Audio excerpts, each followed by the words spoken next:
Welcome back. You know him. You love him.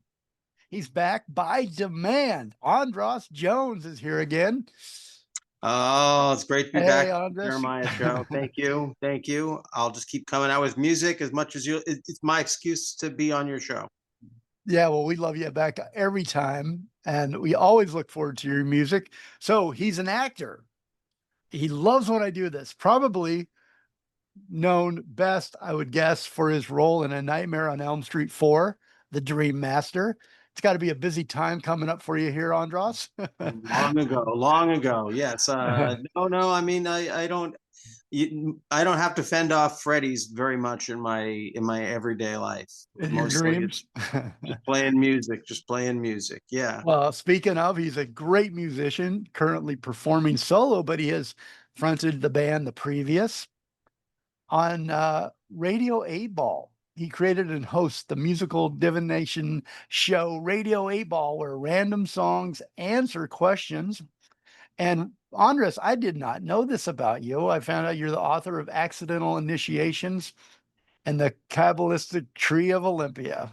Yes, the accidental Kabbalah. initiations in the Kabbalistic Tree of Olympia. Yeah, I wrote that in a fever When did you write? back in When did that come 2012. out? All the times I've talked to you, I never saw that. I never Yeah, knew. that was back in 2012. Wow. I was just it was a really weird synchronicity. I had been writing about this. I don't want to get into it too deeply, but the image of the Kabbalistic tree is one that the Freemasons who built the United States encoded into a lot of state capitals, and Olympia, Washington, where I grew up, is one of those state capitals. And I had been writing about and documenting one of these Kabbalistic trees that had been built into the architecture of the city. And at that very moment, I ran into someone who was doing a compilation of books about short stories about synchronicity or essays about synchronicity. And he thought a chapter from my book would be useful. And then that led to him starting a press, and he wanted to put out my book as one of the first books from his new press. So what probably would have ended up just being a bunch of pages sitting in, on my desktop or in a folder, ended up getting a nice treatment by this press, and put out to a small devoted following of people who were interested in writing about synchronicity. And it was an interesting year, Where can we get 2012. the book? Is it out everywhere? Yeah, it's at everywhere. It's you can get it at Amazon and all the places where people get books made to order. You can get them from me at my shows. I usually have a few copies around. I can't believe I didn't know that, or maybe I did and just forgot. But that's really cool. I'm going to get a copy. I'll put the link to purchase a copy of the book in this copy in the podcast, so that everybody out there, if you're interested, check it out. It's So interesting because the book, some of the esoteric underpinnings of the book, Accidental Initiations, uh, are probably similar, or they're parallel, or they're consistent with me as a writer with my book, with my new song, I Saw Them okay. Everywhere, which also sort of has a sort of some esoteric underpinnings as well. Well, Andras, you're back with a new single. I Saw Them Everywhere, featuring Yes. Pete Thomas of the Attractions on drums. The single is a follow-up to Andres' 2024 album, Recognize, De-Escalate, and Decode. Andres' body of work, spanning music, writing, and his Radio 8 Ball show, explores the interconnected themes of empathy, fate, and synchronicity through a blend of introspective and comedic storytelling. His musical and literary creations often use personal experiences to reveal larger, more universal patterns in the world and in society. His 2025 single, Hating the Haters, was created as an art project exploring themes of compassion, and is described as a response to partisan hate and social fractures. I Saw Them Everywhere as a follow-up single to his album Recognize, De-Escalate, and Decode, and will be out everywhere on September 15th. But luckily, you don't have to wait. You get to hear it here first with Andras Jones. So welcome, my friend. Welcome back. I know you're in a hotel room or a B&B somewhere in Sacramento, California right Yeah, now, about to yeah, go yeah, out yeah. and I'm see sorry him. I stepped on your intro there. I got more excited about talking about the I song. asked you the question. I asked, Yeah. I was so when I saw that, I was like, I got to have that book. I haven't seen that. So you're always such a big thinker, and I always enjoy your perspectives on everything. So anyway, welcome, welcome back. Well, it's good Tell to be back. I love it. yeah, tell us about the song. Well, I assume you haven't heard it yet. You're going to play it, No, so I'll tell you. yeah, I've Um, heard it, but the listener yeah. has not heard it yet. No. So it's yes, it is. I saw them everywhere is the name, and as you said, it features Pete Thomas of Elvis Costello and the Attractions on drums, and I'm a big Elvis Costello fan. So getting to play with him or have him on my song is really an amazing honor. And it's just he sounds great. It's not just sort of like, oh, she showed up at my party. He made this track in a lot of ways sound as great as it does. And it's people ask me, what, when I saw them everywhere, what did you see?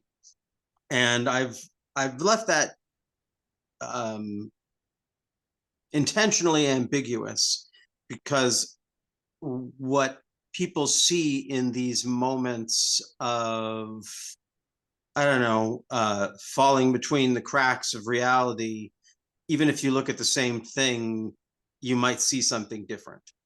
And this song is a guy recounting something that happens that is sort of indescribable, something that happens in the moment between a spark of electricity that sends someone flying and when they hit the ground.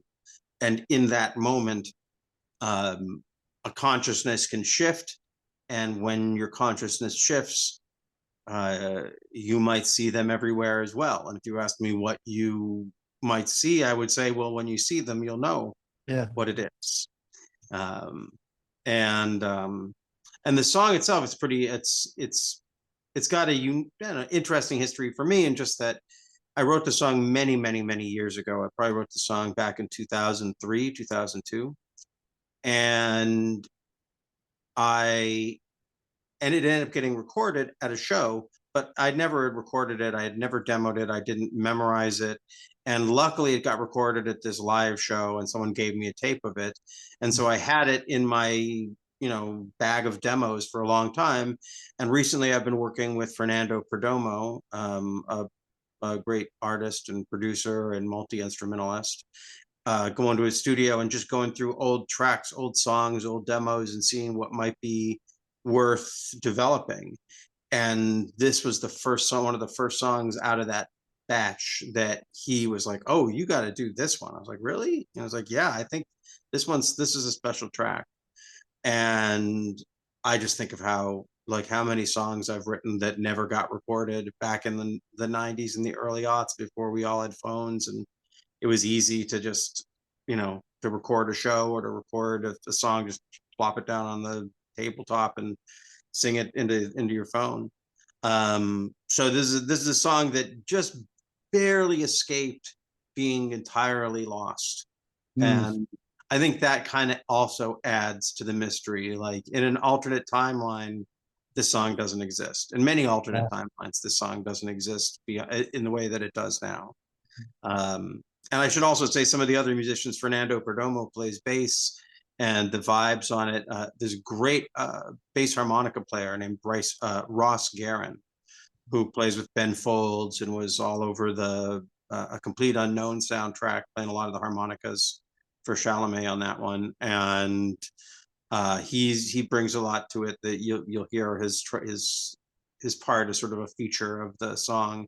And then we've also got Vikram Devastali, who plays trombone with me on a lot of my stuff, and Jordan Katz, who people might know from his band Common Rotation, that toured a lot with Dan Byrne for a long time, and he plays with a lot of other folks. So yeah, I got to play with some amazing musicians. Oh, and this track was mixed by our Walt Vincent, who was a big part of producing the first Pete Yorn record, and he's worked with Liz Phair and a lot of other great folks. So I think those are all the names I need to drop. Well, those are some pretty good names to drop and be in company with. Did you record this in LA? Yeah, mostly, yes. We recorded, yeah, all of it. All of it was recorded in LA. I sent my initial click track demos to Pete, and he recorded at his own studio and sent us the tracks. But then after that, we did all the rest of it mostly at Fernando Perdomo's studio. That's so interesting that you brought this back to life. It had almost been forgotten and lost songs, and you brought it back. Do you think you might revisit some of your past catalog? And it'd be a great EP, a little lost songs EP. Well, yeah, I'm really enjoying doing singles. I've made lots of albums, and as a format, I love the album. Uh-huh. But I do kind of think it's in like even back in the day when albums were big, um, an album might get one song that's pushed as a single, and then the rest of the songs on the record, unless you are a record buyer, you're never going to hear them. And so in a way, the album kind of becomes a graveyard for most of the songs that are on it. Yeah. Whereas in this, I don't love the musical economy that we live in, but there is something aesthetically that's exciting about every time you put out a song, a thing, then you're going to put that song out, and that song is going to get its attention. It's got all the focus. And yeah, and it doesn't have to be part of a larger structure. It can really be one idea, like this song.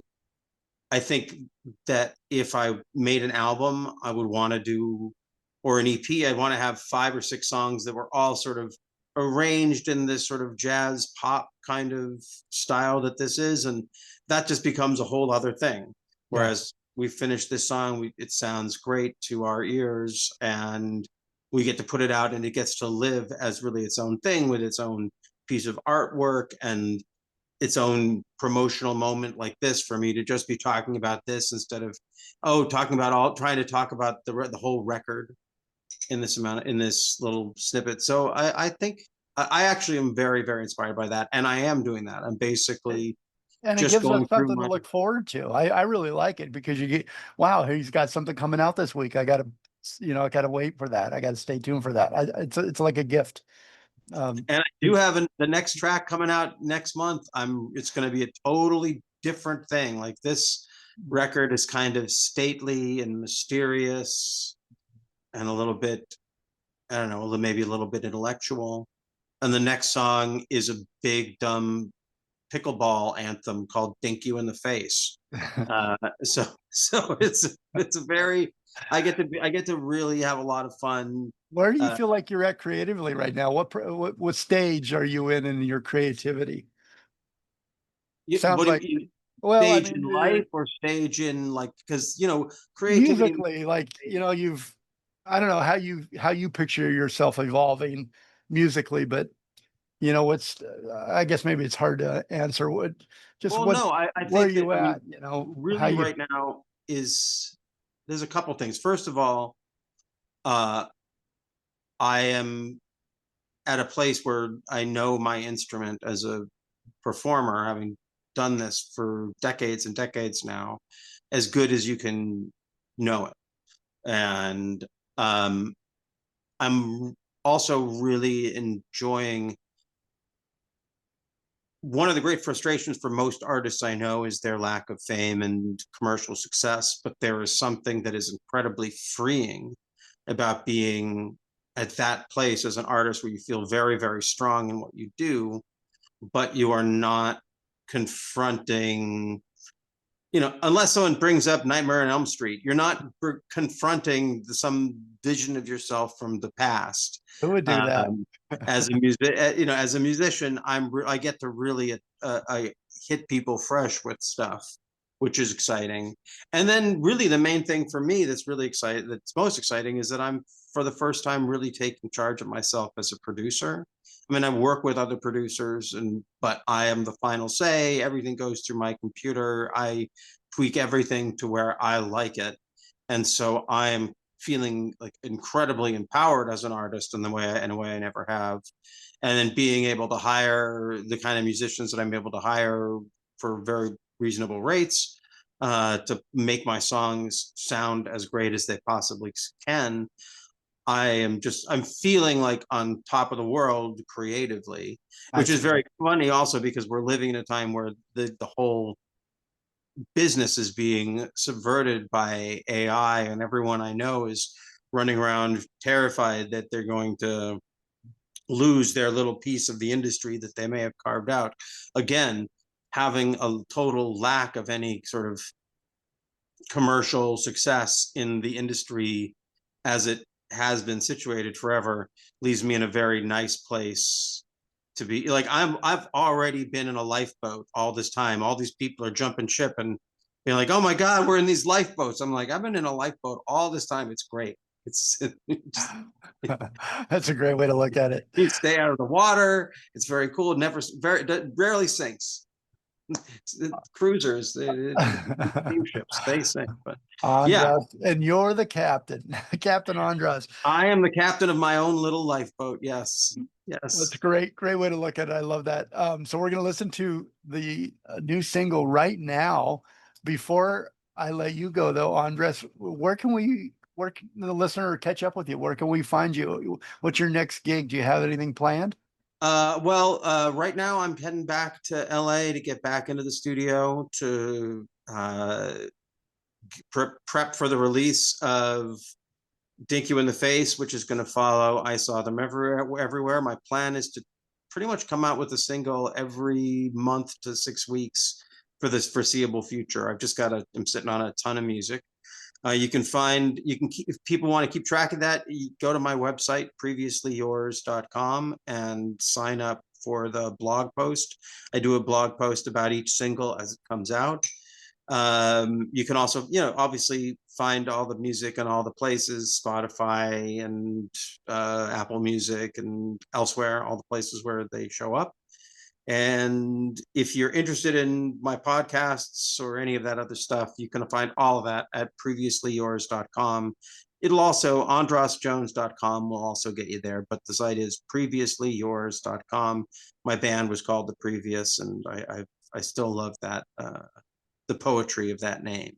So, Jeremiah, thank you very much for having me on the show and being so supportive of my music. It's a great service that you do to humanity and to me personally. So thank you. Thank you, my friend. That's so nice of you to say. Well, you just did all the work for me. I was going to give out all that information, but it's much better coming from you. Again, mark it down, September 15th. Can they pre-save at all? Yeah, yes, you can. Yes, it's live now, so you can go and pre-save it. All right. New single. I Please saw do. Everywhere, and that is coming up right now. Andras, thanks again so much. Again, go to Andras Jones at previouslyyours.com, and you can catch up with everything Andras Jones on that website. Save this music, though. Save it. Go listen to it. Put it in your playlist. I Saw Them Everywhere. Enjoy. Thank you, Andras. Thank you, Jeremiah.